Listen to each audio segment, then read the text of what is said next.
So the other day we found these talking chains. Now I see that it's missing the face, and since we have a lot of these faces, maybe we can put one of these faces. But I'm going to maybe adapt something for this um, hollow area because there's no way we can glue it.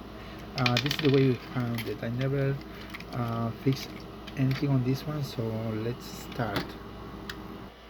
On Tinkercad we have the face ready to go, and this is some sort of adapter that we can use for, here we go. So this way we can adapt this model face for the hollow part on chains.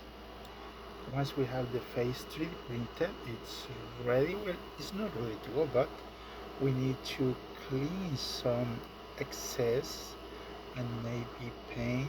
And what I'm going to do is also use soldered iron to fix these stress parts, the white stressed parts.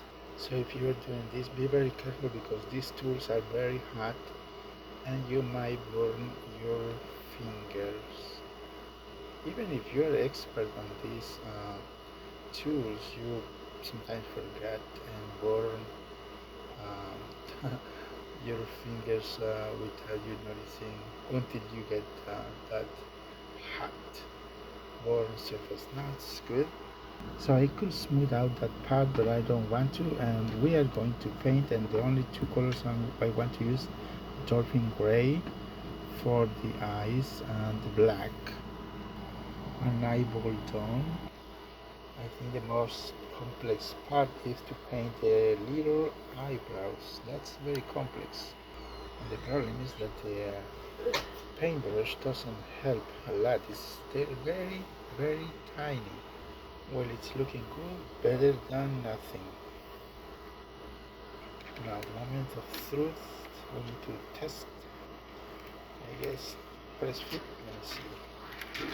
Oh, trying to not edit this part. Yeah, right there. I think it looks good. Let me lower the brightness. Yeah, we fixed this problem.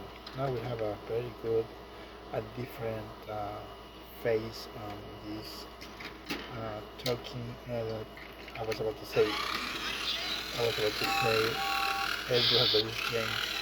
No, I don't have the microphone near the model, so you won't hear it. But talking and running, nice.